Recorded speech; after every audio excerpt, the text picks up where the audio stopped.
Friday, everyone. Welcome to what is now the second to last live session for this Ship 30 cohort. It's flying by, absolutely flying by.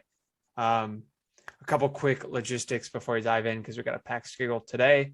New deep dive is live on the Circle channel.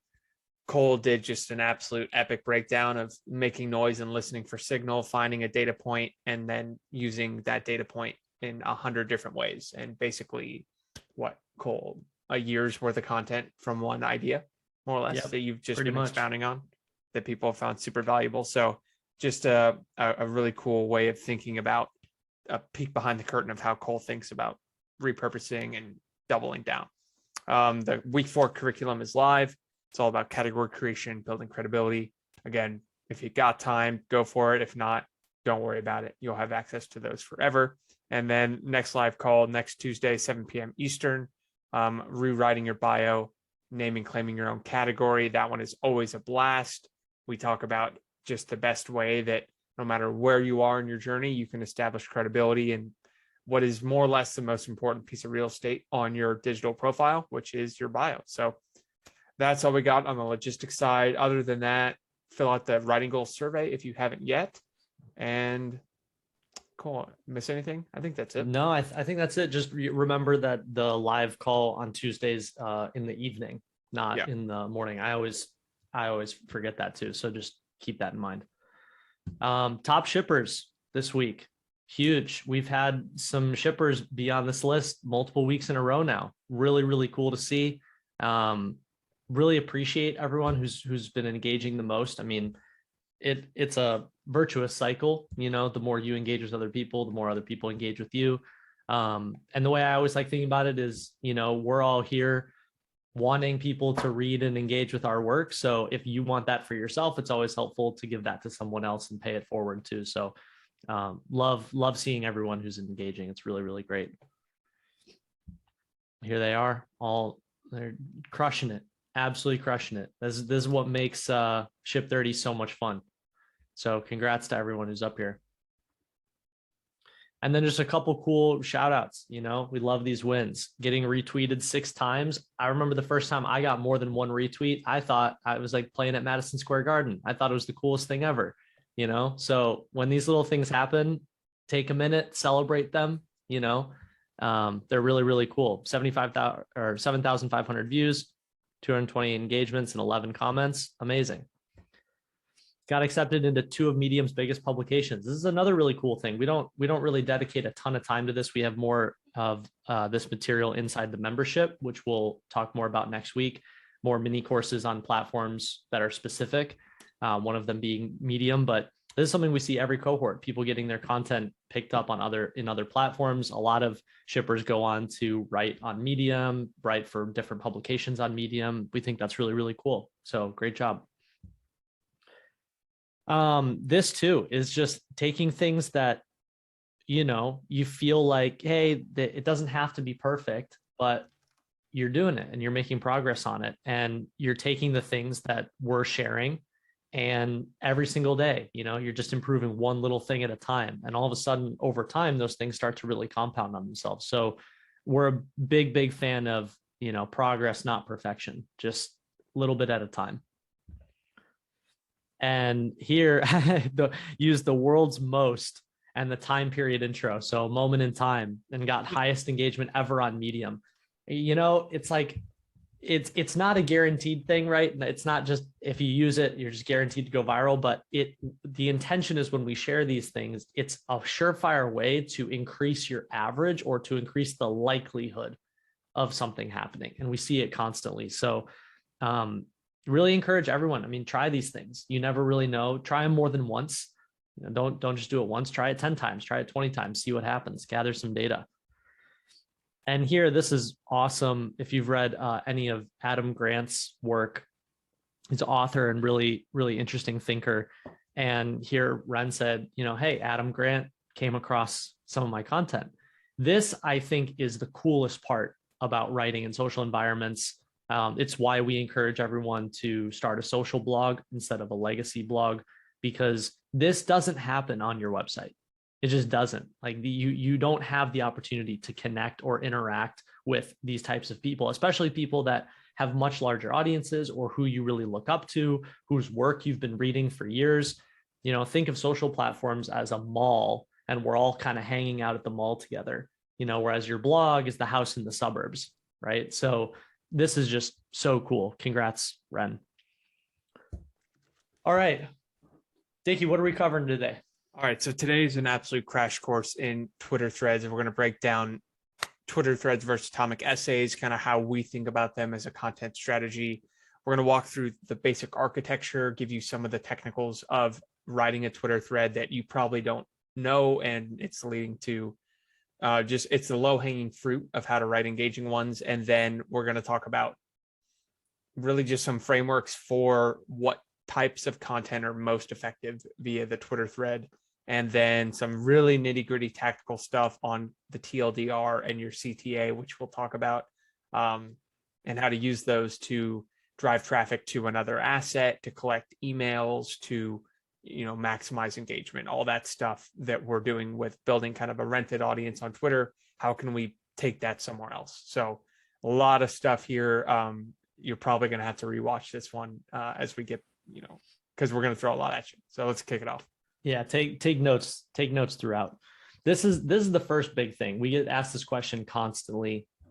Twitter threads or atomic essays, as if it's a one or the other. The big thing that we really want to explain out the gate here is that these are just different formats. It's not, it's kind of like when you see a new social platform pop off and all of a sudden everyone goes, I need to be on TikTok, right? They're just different formats. And what matters is the content you put inside the format. Okay. So it's not like if you write a thread, you're automatically going to get 3 times more engagement. Right. And that I think is typically why people ask that question. Should I be writing Twitter threads? As if you just put it in a thread, you're immediately going to do better. Okay. And that is not the case. Here's 2 great examples. Dickie, you wrote this atomic essay like 2 days ago. Boom, crushed it. Went viral. Went more viral than a lot of other threads and things that you've written. Right. And then here's a thread that I wrote. And this thread, I made it a thread and it did okay, but it's far from viral. I think if we did the ratio, I might have gotten like 1.5 likes compared to all of my follower count, right? So the format is not what matters. What matters is the content you plug inside of the format, and then how well you execute that format in context to what you're talking about.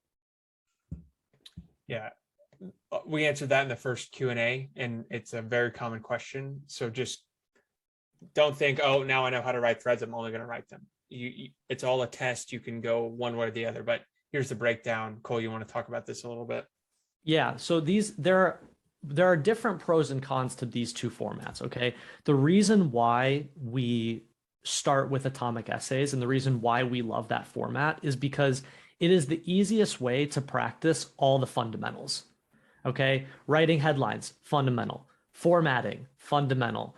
Rate of revelation, fundamental. Rhythms, fundamental, right? Like these are all skills that it really doesn't matter what you're writing. You can apply it to everything. Atomic essays, relevant still to Twitter threads, newsletters, landing pages, emails, right? So that's why we focus on it, okay? The other benefits of writing atomic essays is the fact that it's easier to actually transfer that content to other platforms, okay? Because an atomic essay is already formatted the same exact way you would write a Medium article, a Quora answer, an article for a publication, a chapter of an ebook, right? That's why we do it that way. So part of the benefit of building a library of atomic essays is that you write it once and then you can do whatever you want with it, right? It's already kind of structured in that way. And so as a result, over time, as you write one atomic essay and then 10 and then 50 and then 100, all of a sudden you go, oh, I'm just going to smush this pile of 20 of them together. And I have an email course. I have an ebook. I have a collection on TypeShare, right? So it's much easier to then do something with that asset. Twitter threads are like a language in and of themselves. Okay. And when you write a Twitter thread, I run into this constantly. I'll write a Twitter thread that goes crazy viral. And then I'm like, what do I do with it now? Like, I can't go copy paste that thread onto Medium because the reading experience is totally different. Right. So the benefit of threads is there's a bit more virality potential on Twitter, but it's really exclusive to Twitter. Like, you can't really go do much else with it. Second is they're harder to execute, right? Like, writing on Twitter is a language, and then writing threads is a secondary sub language where it's like all about brevity and rate of revelation and speed. And if you notice, when you read a thread, it almost reads a little bit like you're reading note cards. It doesn't feel like you're reading as much of a true linear story. It's really skipping ahead really quickly, right? So again, you kind of can't repurpose that content elsewhere because you're deliberately cutting things out. The positive, though, is that as you write threads on Twitter, over time, like I'm sure you've all seen this, or you've seen Dickie and I do this, is then you can create threads of threads, right? So you're like, hey, I've written 10 threads on this topic. I'm going to create a new thread curating all of my threads. So the pro is you can get a lot more out of it on Twitter, but the con is it's kind of specific to Twitter and it doesn't have as much potential outside of that platform. It's an exact breakdown. So think of, we built the atomic essay format to teach the fundamentals on Twitter, and then Twitter threads are a very native thing to Twitter that you learn. And if we started Ship 30 and it was like, you're going to write 30 Twitter threads, you'd know nothing about taking your writing to other platforms, how to write more effective emails, right? This is a very small subset of the digital writing world. And we know that it gets a lot of attention because you see a lot of people doing them well, but just wanted to lay out the thinking of why we execute the course this way. You learn the fundamentals, and now you can almost niche down and learn this more nitty-gritty writing style. Yep. So that's great. Now we'll dig into that today, but just that's helpful context, right? So Dickie, you want to talk about just some of the viral potential here? Yeah, I think the most important part of why you should be writing on Twitter in the first place is there's no other platform where you can basically tap into someone else's audience with your own content. So I'll give you this breakdown, right? This is my most popular Twitter thread ever. I had 10,000 followers at the time, a decent size, but almost 5 million people have seen this. 5 million people. There's and no you don't other have you don't I have don't 5 have million 5 million followers. followers. No, I had 10,000 at the time, right?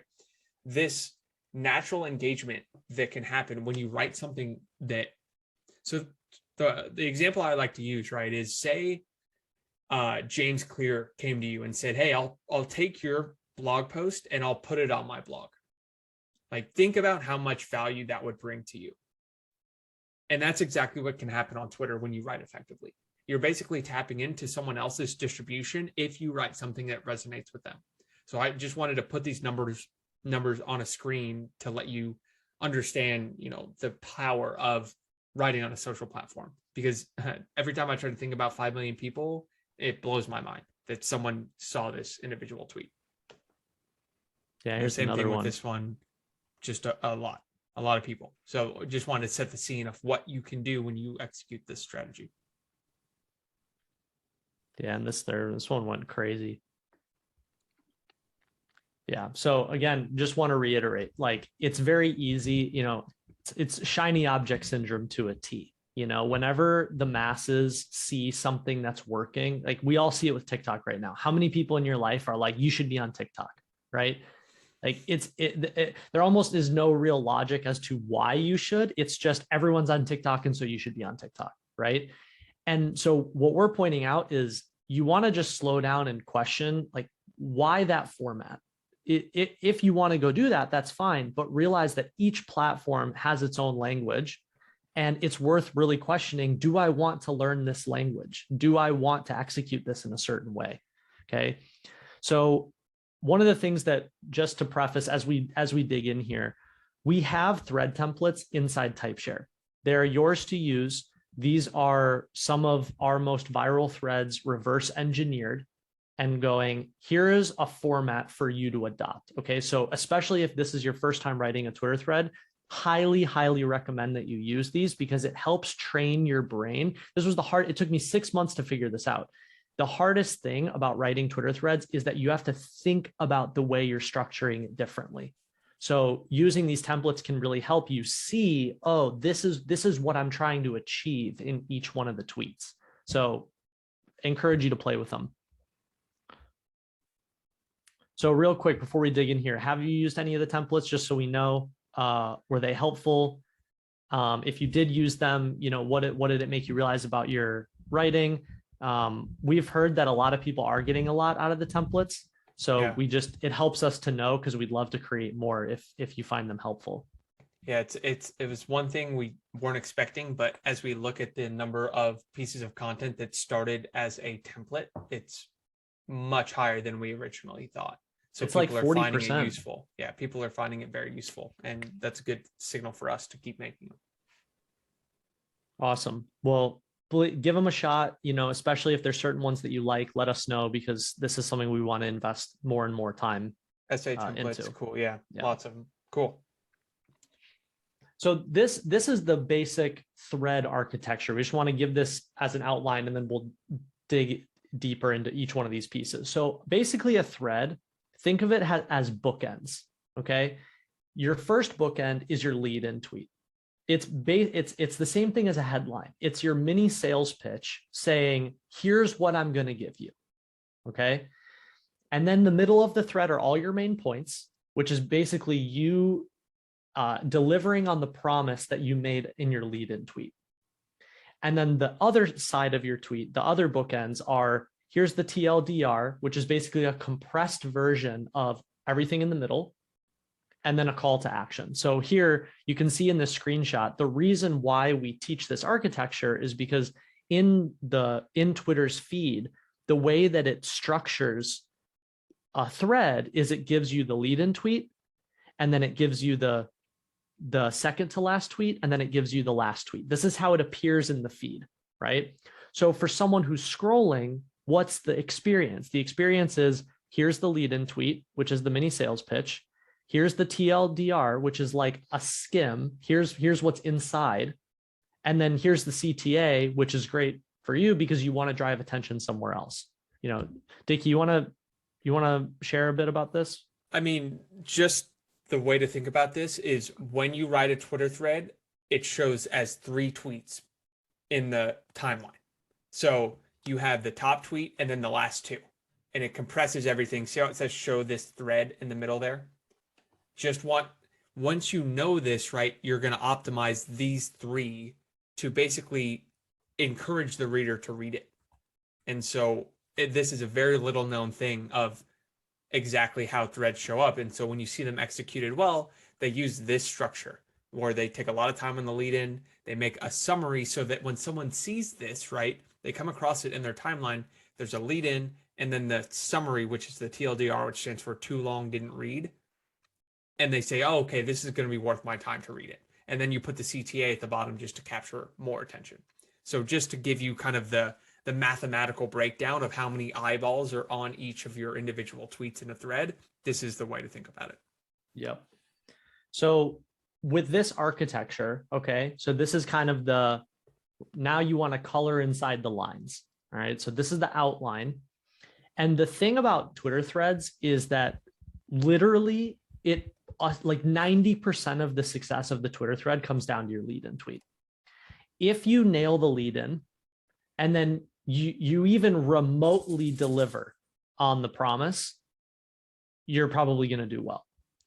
If you don't nail the lead-in tweet, it does not matter how valuable the content is inside the thread, it's not going to go anywhere. Okay. And this is the hardest thing for people to really wrap their head around, because it puts a lot of emphasis on that first tweet. Dickie and I, when we have a thread that we're going to put out, it's very common for us to text back and forth and go, what do you think of this lead-in? What do you think of this lead-in? And you want to refine. Like, how do you present the information in a way that the reader goes, I got to read this?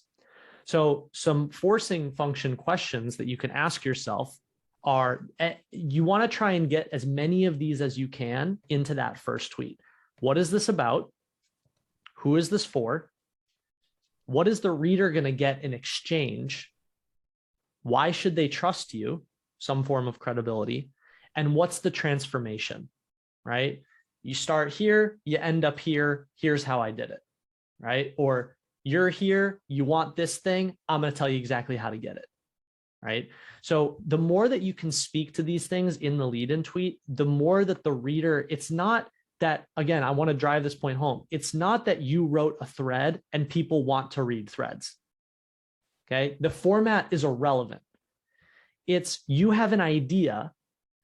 The idea is compelling and you just happen to format it in a thread. And so then the person reads the thread. Okay. And there is a big difference between what I just said. Right. Dickie, you want to share a bit about that? I think something to keep in mind here is picture yourself on Twitter. Are you actively looking to most of the time invest any of your attention more than kind of just a scroll, right?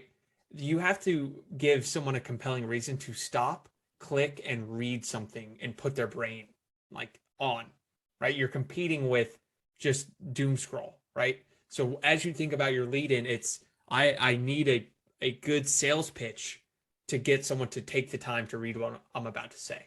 And if you do, right, it's you're competing against just like fortune cookies and whatever. So when you deliver a highly educational or entertaining or whatever framework you go with, it has extremely outsized returns because of what is surrounding you, right?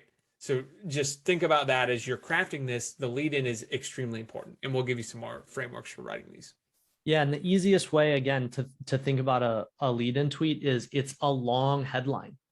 It's all the stuff. That's why we started with headlines. That's why we start with the atomic essay format. The lead-in tweet is a long headline, right? And so even if you go down these questions, garbage truck just went past my window, right? I want to write a thread. What's this about? It's about garbage men in cities. Who is this for? It's about people who are interested in seemingly boring businesses that are secretly really profitable. What will the reader get in exchange? I'm going to teach you how to make a fortune off of really boring businesses. Why should they trust you? Because I went out and I spent 50 hours researching really boring businesses. And here I'm going to save you all the work. What's the transformation? If you read this thread, you're going to know how to make $1 million with a really boring business, right? Like that's all you're doing. You're just answering these questions. And when you take that, you compress it, and then you put it in a lead in. So I want just some examples, right? Ignore the fact that this is a thread. Like, again, remove the format. What you're focusing on is this a compelling idea? So Dickie, how to generate 100 ideas to write about in 30 minutes. Okay, so just pause. Huge outcome, minimal time, right? What's the subtitle of Atomic Essays? Massively powerful habits, small steps, right? It's the same thing. It's the same thing. Big outcome, small amount of time investment. And then here's the second part of the headline. Even if you think you have nothing to say. So what is that? We talked about that in week 2 with the headlines, right? Twisting the knife, right? Oh, I thought it was for me. Now it's definitely for me, right? So the format is irrelevant. It's the fact that you have an idea where someone goes, I would love to generate 100 ideas, and I'd love to generate them in way less time than hours and hours. And you just spoke to the fact that I ask myself, but I don't think I have anything to say, right? That is not I wrote a thread and I go viral. That is I have a very specific idea for a very specific type of reader. And think about that. Like this is, yeah, a thread lead in tweet, but that's the same type of headline you would write. That is a atomic essay headline, and I put it as a thread. So you can look at the different ways. And then same thing with the second one, right? I spent over 1,000 hours learning to write effectively because college completely failed to teach me, right? Very strong promise and credibility immediately established. And then instead of that's it, I say, here's everything I learned that you can start applying today. So I spoke directly to the reader. Here's what they're going to get out of it. Not just, hey, I did this and here's what I learned, but hey, I did this so you don't have to. The more that you can create I've done something, you're going to get all the benefit out of it without all the work. It's like a timeless formula for writing anything where you establish that credibility where it's like, I've done all this work. Here's all the benefit for you. Like people would be out of their minds not to read that, right? And every single person here can replace I spent over 1,000 hours learning X. Mm-hmm. Here's everything I've learned about X, so you don't have to make all the mistakes. Here's all the lessons, right? Every single person on this call is sitting on some kind of knowledge there. So just take that to heart. That's exactly right. All of these, and this is what we ultimately want to teach you how to do, is when you look at something that's working, you should look at it and ask yourself how to use it as a template for yourself, right? So when I saw Dickie write this thread, how to generate 100 ideas to write about in 30 minutes, the first thing I think of is how to generate large number of X in small number of time, even if here's the thing you think you can't do, right? That's the template. So whenever you see something like that, you want to pause and go, how do I do this too? Okay. Here's two other ones that this top one went crazy viral for me. And the moment I wrote this lead in, I was like, this is going to go. You just know, because when you speak to all of these things to the reader and you can do it in a really concise way, the reader can't help but want to read it. So over the past 10 years, okay, so I just did 10 years so you don't have to. That's basically what the thread's saying. I lived 10 years so you don't have to. I read 500 business books so you don't have to. I had to learn the hard lesson that 99% of them were a massive waste of time. Here are the 10 that you should just read so that you can save yourself 10 years and 500 or 490 business books, right? Whether or not you even want to read, you're going to click that and be like, what books are worth reading? I'm curious, because you're speaking from 10 years of experience, right? So again, how do you do that for yourself? Over the past 10 years, I've been doing X. 99% of the time, it was Y. Instead, I would do these X things differently, right? That's a template. And again, it's not if you do this, it's guaranteed to go viral, but there's a higher likelihood that because you're presenting the information in a certain way, the reader's going to go, I'm going to give you my attention. Same thing with the bottom. Started writing Twitter threads. Since then, I've written more than 200, big credibility, accumulated tens of millions of views. Want to know the secret? I use the same 7 templates. The reader's going to sit there and go, I want to know what the templates are, because you unlocked a big outcome. And you're saying big outcome, very easy with these 7 templates, right? That is like the easiest formula for online writing. Unlock big outcome for a very small amount of time, effort, energy, or money.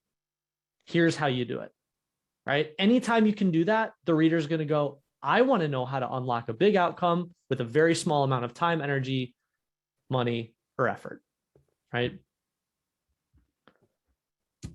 All right. Next, let's talk about the main points. So you have your lead in tweet. Now, everything we've talked about with rate of revelation is magnified when you're writing a Twitter thread. You have to deliver concise, potent value because you are competing in a sea of attention, right? It's too easy for people to just swipe away onto the next thing if you don't keep attention, write in a distilled, concise way of formatting. So the way I like to do this is first, your tweets should almost stand alone, where people can kind of get value out of it without having to, you can remove the context a little bit. So instead of, if you're making a list, don't number the list, just put each individual one. This is a little bit too tactical. We'll talk about that kind of at the end. But this is, think about formatting. Do not just put big blocks of text, taking your atomic essay, put it in a Twitter thread format and hit publish. It's a completely different ballgame in terms of the way you're going to format, right? So you're optimizing for speed. I think the most important part of a thread after the lead-in tweet is the second tweet, right? We talk about the one chip rule where you get them eat one chip, give them eat one more, they're going to be all the way. Focus on that second tweet. I think this is one of the biggest mistakes I see is people think, oh, I've got them in. You have to deliver value in that second tweet just as much as the first one to say, okay, I've clicked, I'm in. Now what? Now what are you going to give to me? And so create a curiosity gap, lay the foundation for what you're going to say, paint some kind of transformation. Like by the end, some of my most successful go, like a clickbait lead in and then a promise in the second one. By the end of this thread, you will XYZ, and then I deliver on that promise. That is the easiest kind of formula to do. And then this, I mean, I think this pays for Ship 30 in itself, how to make bullet points on on the computer instead of using dashes, because the second you start using dashes or bullet points, it just looks tight on Twitter. So that's a way to do it. I feel like Windows changed since I wrote this, and Alt 7 doesn't work anymore. But I know Option 8 is how it works on Mac if you're on Windows. But if you take one golden nugget away from Ship 30 at all, it's how to put bullet points in a tweet. So this is how you do it. Yeah, and also too, I just saw in the tweet, or in the chat, sorry. Things like, do you number each tweet or don't you? Like ultra tactical stuff like that. I'd ultimately say, like, figure out what works best for you. That's not really what matters. Again, the content. And when we say the formatting just means, how does it look visually? Okay. The question you're always asking yourself, how do I make this look easier to read visually? That's it. Okay. So for example, right, the one on the left, great formatting, because you can skim through it. You can read a sentence, you can fly through the bullets, right? We got that single sentence, alternation, the bookends, the things that we talk about. The one on the right, I took the exact same text and I just copy pasted it without formatting it.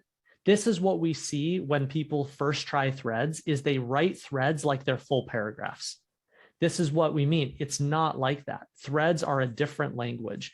And the language for threads is literally, how do you fly through the information as quickly as possible and as visually compelling as possible? That's what you're going for. So just keep this in mind for all the main points in the middle of your thread. Yeah, nothing to add there. It's just optimizing for speed. So just so we know, because this is something that, we do notice quite a bit. If you have tried writing threads or even with individual tweets, what do you find the thing that you struggle with the most? Is it brevity, like figuring out how to say the thing in the shortest amount of words? Is it visual formatting, like how to actually structure things? Is it organizing the ideas, like which idea should come first, which idea should come second? We wanted to ask this question because it helps us figure out where you're still struggling, and maybe we can do some deep dives on how we think about these things. Brevity, yeah. I've found, just because I write on Twitter a lot, I know how to write something that's 280 characters, but it was the hardest thing for me to learn. It's not an easy shift of, like, how do I take an idea and strip every single thing out of it to just get the main point across. So yep. Brevity, yeah. The hook, we'll have some frameworks for hooks. Brevity. Yeah.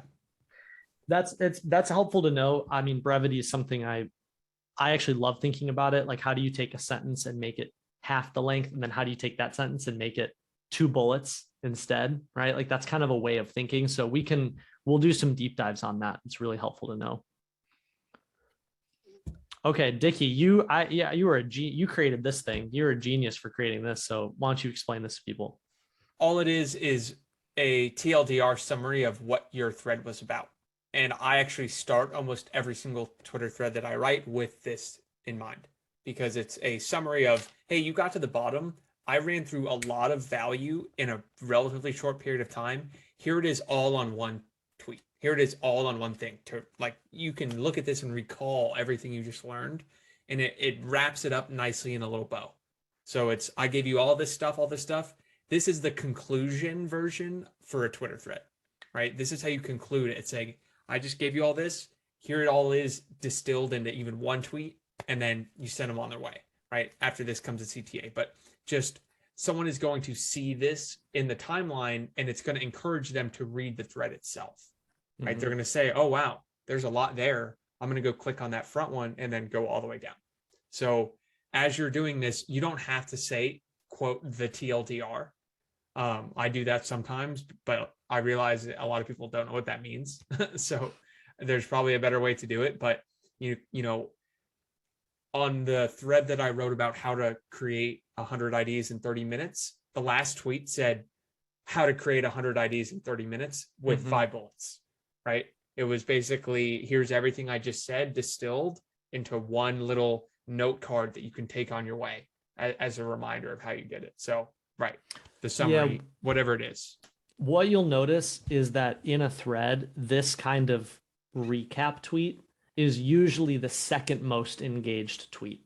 Like the lead-in tweet gets the most engagement, and then the second one is this one. And if you think about it, the reason is because this one tweet is a hyper compressed version of everything that was just in the thread, right? So I did a thread a couple weeks ago that was like, you should read these 10 sci-fi books, right? Each tweet in the thread is a different book. And then the TLDR, the conclusion tweet is, hey, you should read these 10 sci-fi books, and they're all in one tweet, right? So if you think about it, it's the next most valuable, most potent tweet in the thread. That's why people engage with it more. And then finally, afterwards, you have the CTA. The CTA could be like here, Dickie, yours was, hey, if you enjoyed this, come follow me, right? It's like, I want to circulate the attention inside of Twitter. You can use it to drive people to a newsletter, drive them to a long form. Like sometimes I'll write a long form article on Medium or on the Ship 30 site or somewhere else. I do the Twitter thread as like a compressed version of it.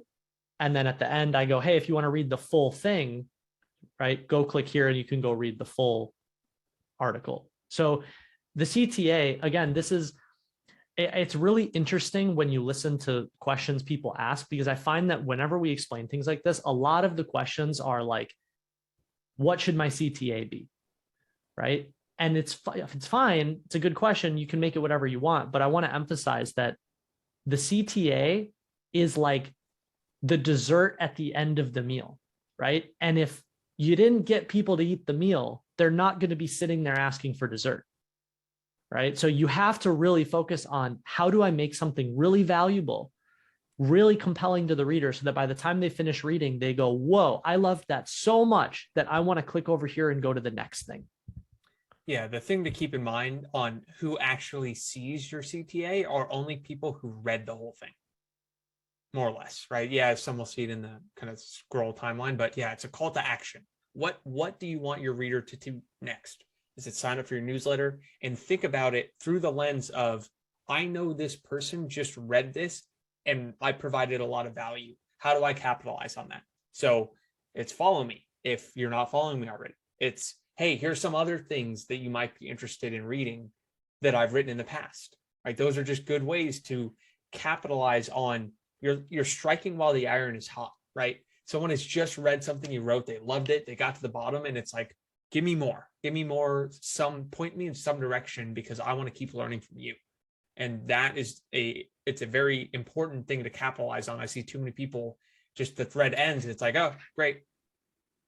Next, back to doom scroll, whatever, versus go down a rabbit hole of everything I've ever written. It's a much better way to use that real estate. Yep.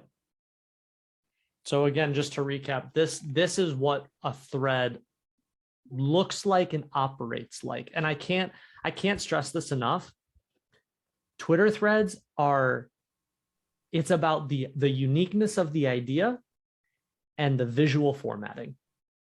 That is Twitter threads in a nutshell. And so again, use the templates in TypeShare. It will really, really help you think about the visual formatting of things, the flow of things, organizing ideas.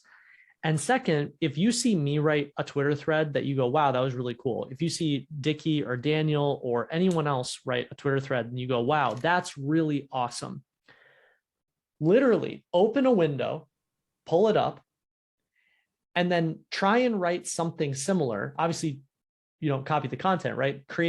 Pick your own idea, but use it as a skeleton and go, okay, in the first lead-in tweet, Cole had a really compelling hook in one sentence.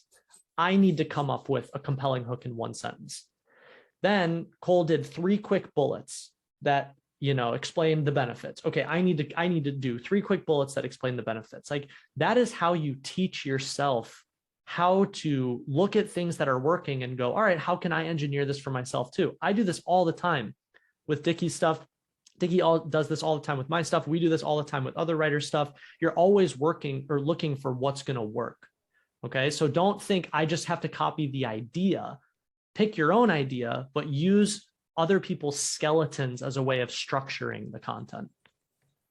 And you'll find this is, there's nothing better than knowing as a writer that every time you see something that works, you're basically chalking something up in your own column of like, that's going to work for me in the future.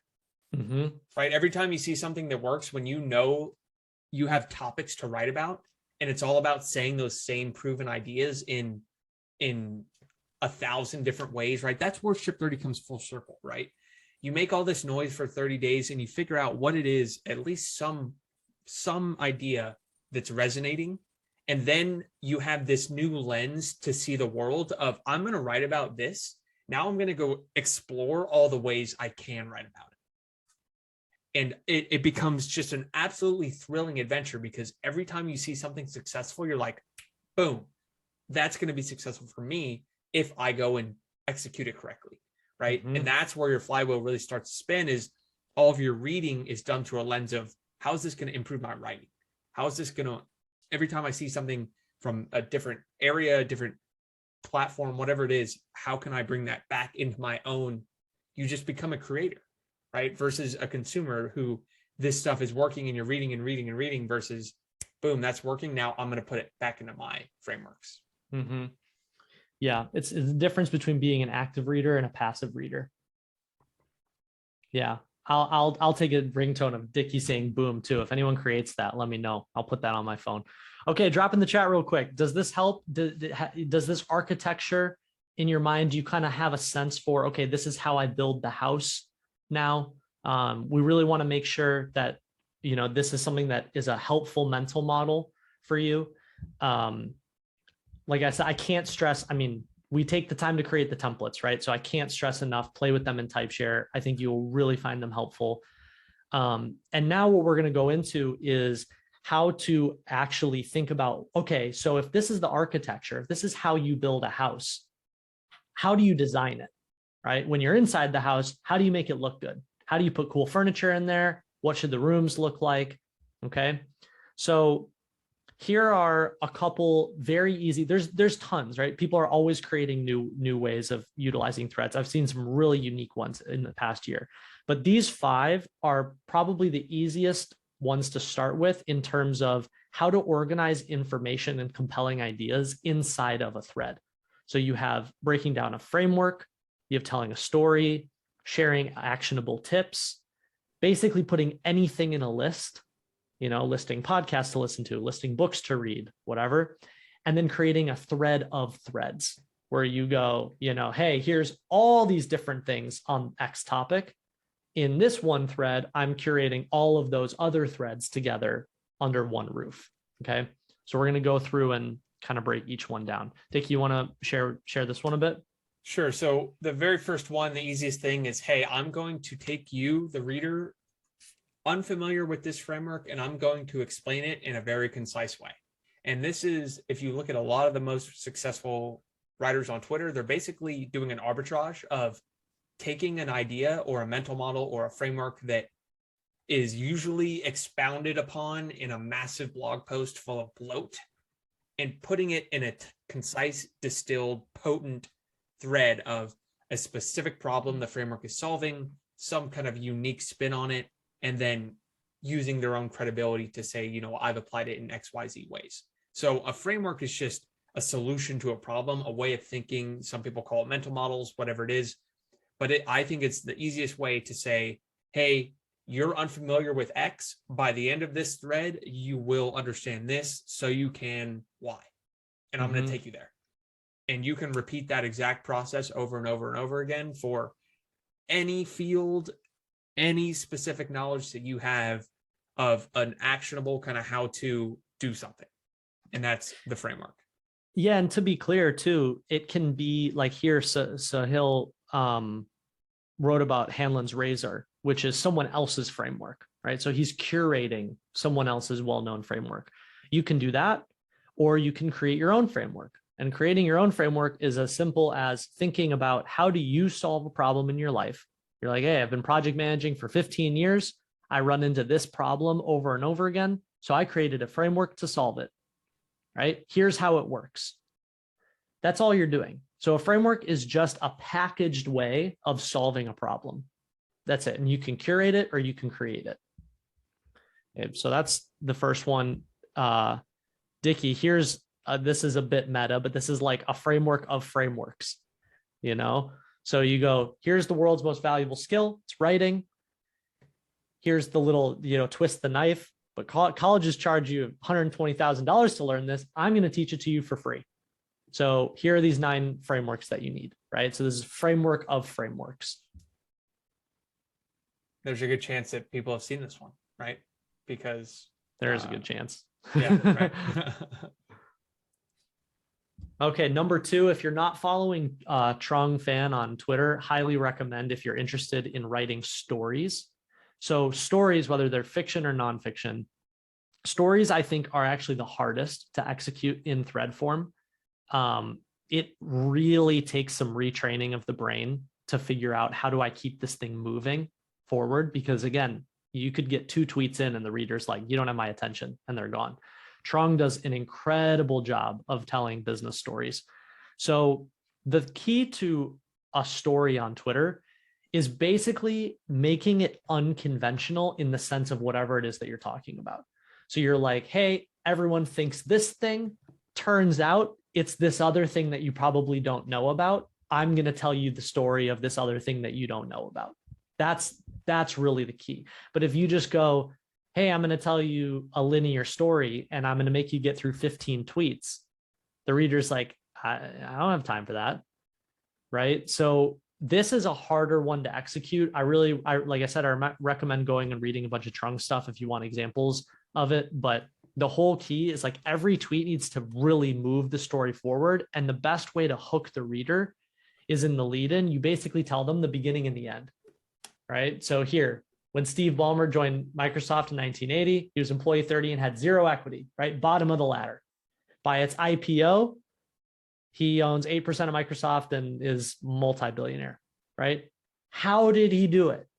Read the thread to fill in the middle. So that's what makes the lead-in tweet work. Here's the beginning, here's the end, read to find out. It's so cool to see other writers use the frameworks we talk about too, with the moment in time, the curiosity gap, all these things that we've introduced already, right? In 1980, in 1986, a weird contract quirk, right? A curiosity gap. What is that quirk? Figure it out, start reading, right? So you can see exactly just reverse engineering these kind of things. So whether that's, again, my mind immediately jumps to this as what's the framework here? Someone navigating a unconventional path to doing something, and that's the story, right? Almost David versus Goliath. They started here, they ended up here, how they get, what weird thing happened. And I'm going to go research in the writing space or whatever it is and find a similar story. So just wanted to kind of take you through that way of thinking. Here are 2 stories that I've written. This was during one of the Ship 30 cohorts. I really explored just like, okay, what are all the personal stories I have and how can I start to write them? And these were my 2 lead-ins, right? Establish some kind of, I'll give you a second to read them, but I created a curiosity gap in both of them and established some kind of credibility at the beginning. Very simple way to reverse engineer these things, but both of them pique interest in a decent way and say, okay, keep reading if you want to figure it out. Let's do a quick little exercise in the chat. So this tweet on the right, okay, this is exactly what my brain just did. I hadn't seen this tweet actually. I used to have one severe addiction, planning. If you use this as a template and keep the same first sentence, what different second word can you use? I used to have one severe addiction, hustle. Right. I used to have one severe addiction, procrastination. I used to have one severe addiction, sugar, right? Like you can see how when you look at something, the question you should be asking yourself is, how do I take that format and plug in my own idea? Right. And the meta part of this is like planning. It's almost people get to that. So it's like some of the answers were like smoking, sugar, but those are almost the straightforward ones. What is the unconventional addiction that most people don't think is one, right? That's another way to think about this, right? Because Mm-hmm. I go on and say my brain loved the cheap dopamine of gathering books, tasks to complete, videos to watch, etc. Right? So I took this, I have this thing unexpected. Oh, now I'm interested in reading it. So you can Mm-hmm. kind of see that framework, right? Same with the one on the left. I ran for class president. What followed was a bunch of extremely unexpected things that might happen during a class president run. Mm-hmm. Pitchforks from suburban housewives, right? Impeachment trial, that kind of thing. So again, take that format of I have a story that if I told you, you wouldn't believe because X, Y, and Z weird things happened. And here's what happened, right? Yeah. These are two great ones. I mean, now I've got a bunch of ideas. I'm probably going to go write a couple story threads this weekend now using these. Yep. And that's how it goes, right? You see these and your mind should go, yes, I have something to write about now. Yes. Right? Anytime you see something with a lot of engagement, you should throw a little party because it's, oh, there it is. I'm going to figure out how to make that work for me. Yeah. And again, this is why, so again, we say it over and over again. This is a how to fish. Okay. This isn't a click this one button and we give you a fish, right? This is how to fish. And when you see someone who's growing really quickly or getting a ton of attention, your feeling shouldn't be, oh, well, screw them. They're succeeding and I guess I won't be able to. You should look at that and go, wow, what a cool format. How can I try and do that? Right. So that's how you begin to teach yourself how to just learn and soak up from all the other creators around you. Okay, here's the third one, actionable tips. This is it's the quintessential, like, I want to teach you how to do something. Okay. What makes this accelerate is when you don't just go, I'm going to teach you how to do something, but you tease the before and after transformation, right? So you see it all the time when people are like, I started with 0, a year later, I had X, right? I was at the bottom of the totem pole. 2 years later, I was at the top. I was an intern. Next thing I knew, I was right hand to the CEO, right? When you show the transformation, the reader goes, I want to go on that journey too, or I want to learn how you unlocked that outcome. And then each tweet is, I'm going to tell you how to do it, right? So here in Alex Garcia's thread, here are the 9 secrets to building an audience fast. Okay. What's the promise? I'm going to give you 9 tips. So each one of the main points, each tweet is a different tip, right? First tweet, tip number 1, build a rented audience, right? Tweet number 2, right? And that's all it is, okay? So the key with actionable tips is tease the transformation and then outline step 1, step 2, step 3, step 4, step 5, okay? So here, this was one I wrote recently. Over the past year, I've tweeted hundreds of small but powerful writing tips. But these 19 are the ones that everybody loved. These are the ones that are most valuable. Here's a thread of these 19, right? So you can see how this is the easiest one to execute by far. Yeah, this is actionable advice. I think stories, actionable advice. Think of that barbell of Twitter threads. It's like, here's in this world of like, whatever else goes on Twitter, I'm going to give you something that's going to actually, you're going to use, you're going to find valuable, and it's going to give you some outcome. Or in this world of whatever other crap surrounding me, I'm going to tell you a fun story. I'm going to take you on an adventure somewhere.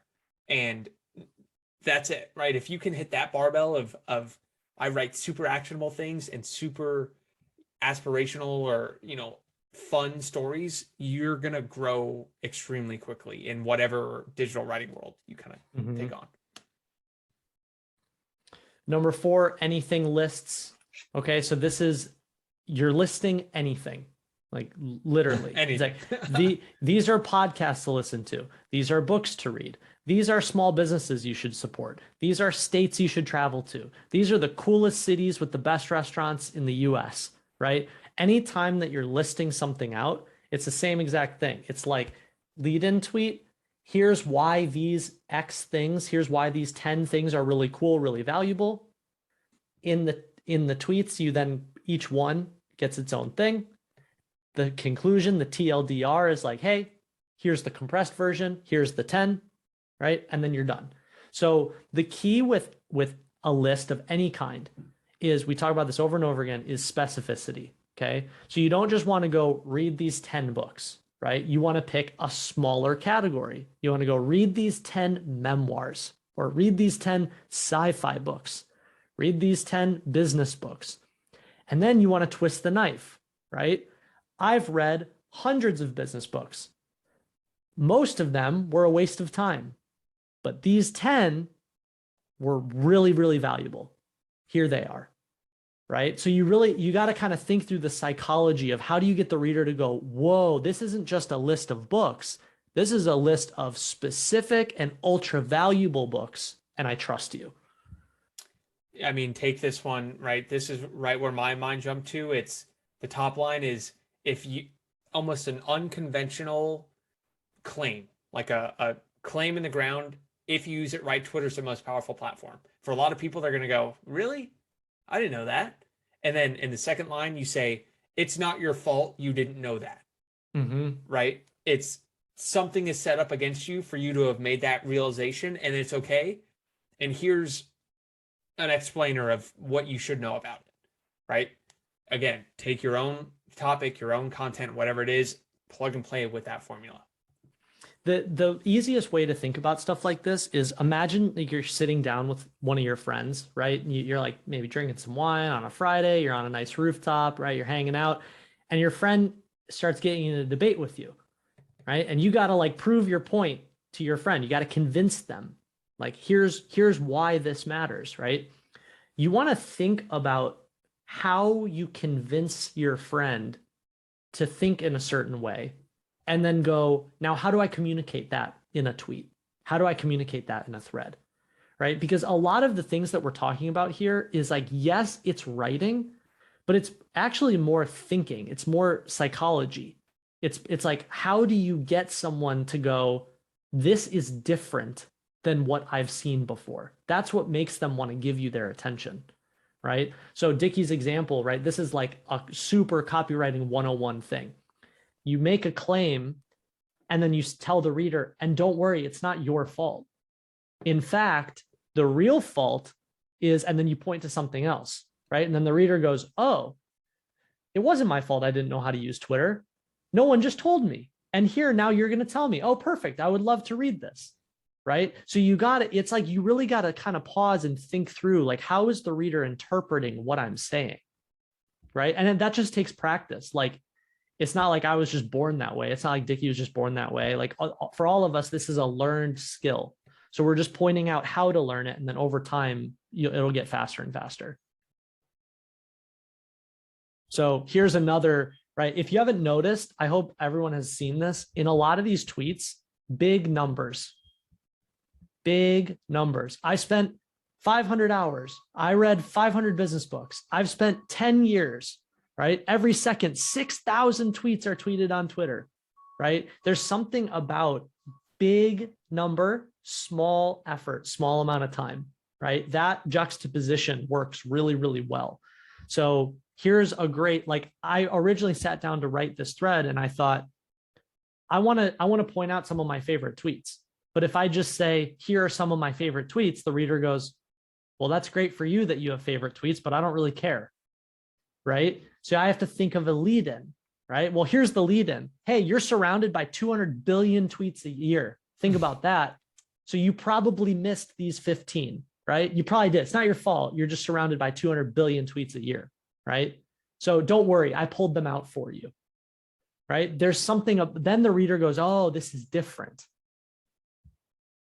Yeah. I mean, nothing really to add on that one. It's just, you're seeing these frameworks. And then lastly, I think this is, I don't know if Twitter said this explicitly, but I think that they value when you link to other tweets.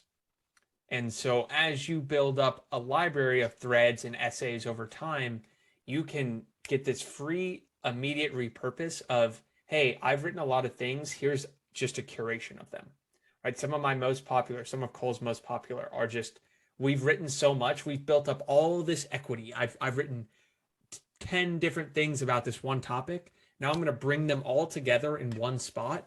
And you're again, it's all about reader experience, right? It's, hey, I did all this work and now I did the extra work to put it all together in this one list for you. Mm-hmm. And it's obviously going to be worth their time to read it.